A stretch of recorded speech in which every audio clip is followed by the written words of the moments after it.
Everyone, this is me Sadia है और मैं आपके लिए लेके आई हूँ एक और वीडियो जो कि होगी उन लोगों के लिए जो राइट नाउ जानना चाह रहे हैं कि क्या चल रहा है इस रिलेशनशिप में। आप क्या चाह रहे हो, आपके पर्सन क्या चाह रहा है, क्या होने वाला है फ्यूचर में, वो सब भी जानेंगे हम इस रीडिंग में। So stay tuned. और रीडिंग शुरू करने से पहले रिमाइंड करवा दूँ कि ये एक जनरल रीडिंग है, सबके साथ मैच कर भी सकती है और नहीं भी। सो जो बातें जो मैसेजेस मैच करते हैं उन मैसेजेस को पिक करो और बाकी सबको छोड़ दो।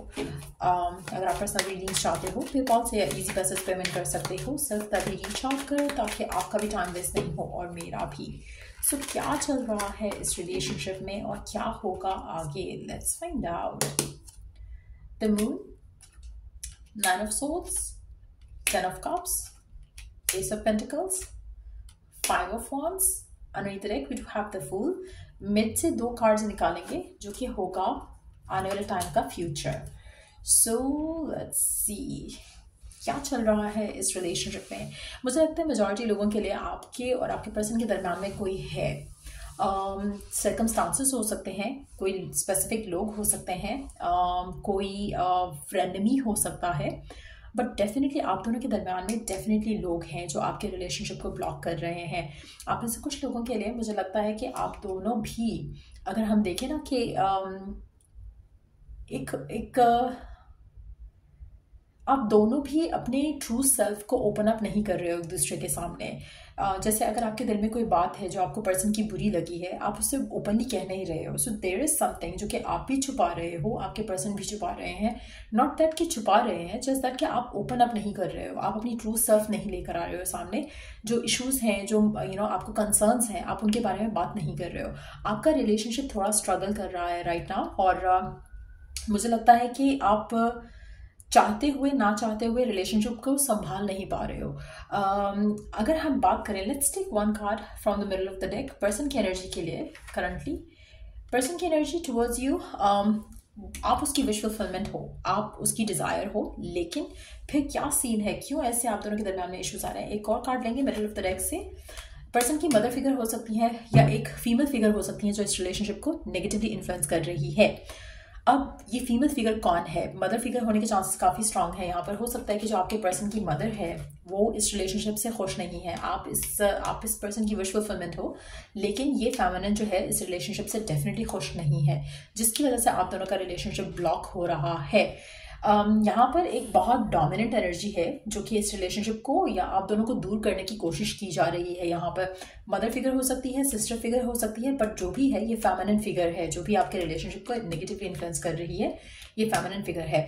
अच्छा, एक और चीज़ भी पॉसिबिलिटी है, अगर हम इस सिनेरियो को नहीं इंक्लूड करते हैं, अगर हम इसके बारे में नहीं सोचते हैं कि ये फेमिनिन फिगर है, तो ये भी पॉसिबल है कि आपकी डिज़ायर इस इंसान के साथ शादी करने की, ये भी एक ब्लॉक बन रहा है राइट नाउ।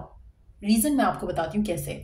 आपका पर्सन राइट नाउ आपको शायद कमिटमेंट नहीं दे रहा, राइट? और अगर वो आपको कमिटमेंट नहीं दे रहा अपने पर्सनल इश्यूज़ की वजह से, क्योंकि वो स्ट्रेस्ड आउट है, तो हो सकता है कि आपका बार बार उससे शादी करने का कहना, कमिटमेंट देने का कहना, वो भी आपके रिलेशनशिप को ब्लॉक कर रहा है। सो कहीं ना कहीं आप दोनों शायद इसलिए ओपन अप नहीं हो रहे हो, आपकी सही से कम्युनिकेशन नहीं हो रही है, जो कि आपके रिलेशनशिप को फर्दर ब्लॉक कर रही है। सो कहीं ना कहीं मुझे लगता है कि ये रीज़न भी हो सकता है। और ये भी रीज़न हो सकता है कि आपका जो ज़्यादा डिमांडिंग होना शादी को लेकर या फ्यूचर को लेकर रिलेशनशिप को, वो भी इस रिलेशनशिप को ब्लॉक कर रहा है। आप इस इंसान की विश फुलफिलमेंट हो, अगर पर्सन टाइम चाह रहा है, टाइम डिमांड कर रहा है, तो आपको उसको टाइम देना चाहिए। मुझे नहीं लगता कि आप में से मेजॉरिटी लोगों के लिए कोई भी ऐसी सिचुएशन है यहाँ पर जिसको लेकर आपको वॉरिड होना चाहिए। पर्सन चाहता है इस रिलेशनशिप को, पर्सन आपको लेकर हैप्पी है, आपके साथ खुश है, लेकिन जब आप दोनों के दरमियान में फाइट या आर्ग्यूमेंट आता है फ्यूचर को लेकर, तो इश्यूज खराब होंगे, तो सिचुएशन खराब होगी, इश्यूज आएंगे आप दोनों के दरमियान में। लेट्स सी कि आने वाले टाइम में क्या फ्यूचर आप देख सकते हो इस रिलेशनशिप का।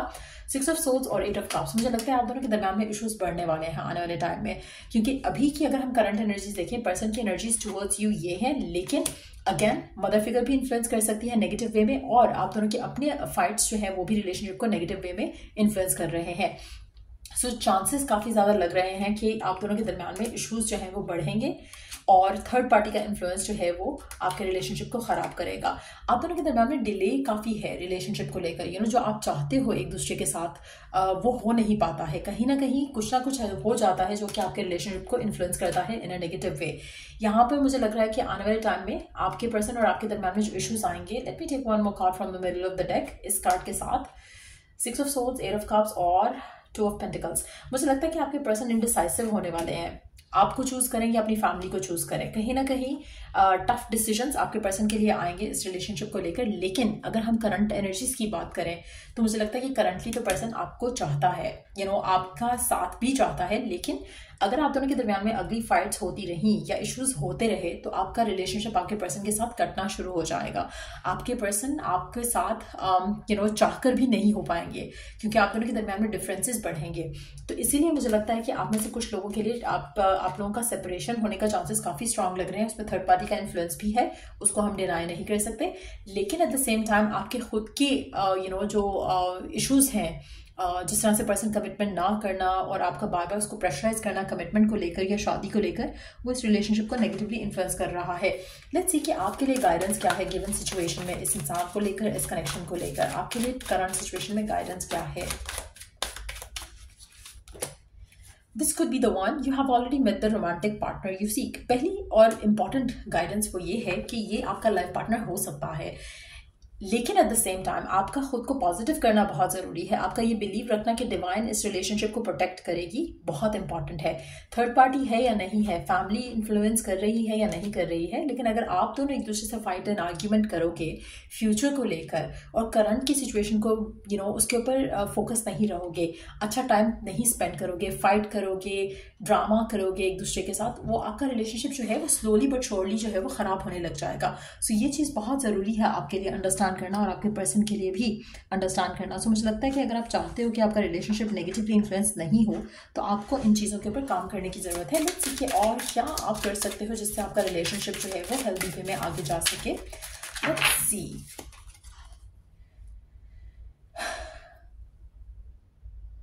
मुझे लगता है कि आपकी जो जर्नी है ना आपके पर्सन के साथ, आपको इस जर्नी को लेकर अपसेट नहीं होना है। आपको इस जर्नी को लेकर जैसे आपका जो माइंड में एक तरीका है ना कि हमारी शादी या हमारा रिलेशनशिप तब सक्सेसफुल होगा जब ये होगा या वो होगा, जो ये और वो है जो आपके माइंड में है, divine has a better plan about it. तो कोशिश करो कि आप अपने जो कंसर्न्स हैं, जो आपके माइंड में जो डाउट्स हैं, फियर्स हैं, आप उसको सरेंडर कर दो, आप उसको लेट गो कर दो। जब आप अपने फियर्स वगैरह को टाटा बाय बाय करोगे, आपका रिलेशनशिप में ऑटोमेटिकली एक स्टेबिलिटी आप फील करोगे। आप में से कुछ लोग जो बहुत ज़्यादा वॉरिड हैं पेरेंट फिगर को लेकर, आपको मैं सजेस्ट करूँगी कि आप इसके लिए एफर्मेशन यूज़ करो या विजुअलाइजेशन यूज़ करो। उससे भी जो आपके इश्यूज़ हैं आपके पर्सन के पेरेंट फिगर से वो ख़त्म हो सकते हैं। उसके अलावा अगर आपके पर्सन जो है उनका कैरियर या फिर आपकी और उनकी फाइट जो होती है फ्यूचर को लेकर, उसके ऊपर थोड़ा अपने आप को ईजी कर लो, थोड़ा आसान कर लो अपने लिए भी और अपने पर्सन के लिए भी। अगर वो टाइम डिमांड कर रहे हैं, उनको टाइम दो, थोड़ा पेशेंस रखो और चीज़ें ऑटोमेटिकली ठीक हो जाएंगी आपके और आपके पर्सन के दरमियान में। सो ये थी रीडिंग आप लोगों की। अगर आपको हेल्प किया हो, गाइड किया हो तो लाइक शेयर सब्सक्राइब ज़रूर करो और till I do the next reading आप लोगों के लिए टेक केयर, बाय।